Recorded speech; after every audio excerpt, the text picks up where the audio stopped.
now in October, we're going to change the way we do business.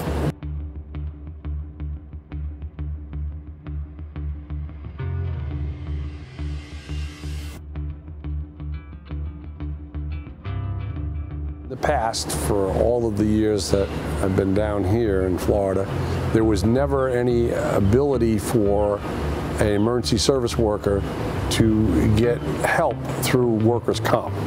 They had to either do it on their own or use whatever insurance the agency provided.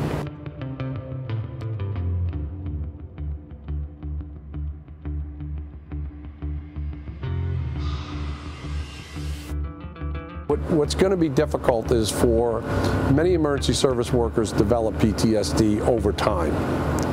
We deal with the cumulative effect. We're going to have to document these calls so that when they come back, and they can reference that.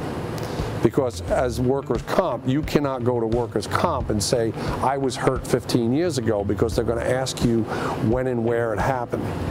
And if you don't have documentation, they're not going to pay your claim. Believe it or not, is that not so much as agencies is the stumbling block. It's the emergency service workers themselves.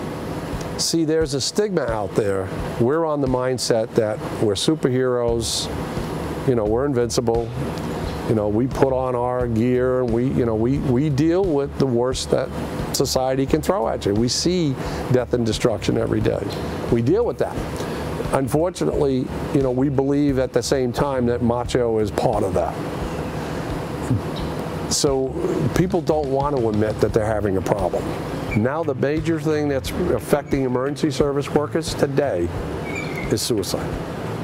We are killing more cops and firemen to suicide than we are in the line of duty of death. And we don't even know the true numbers because it's not being documented. The only thing that we as agencies document today is when someone dies in the line of duty. That gets reported to the federal government and the state.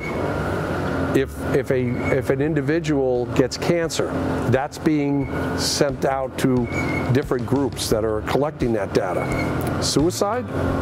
We don't know.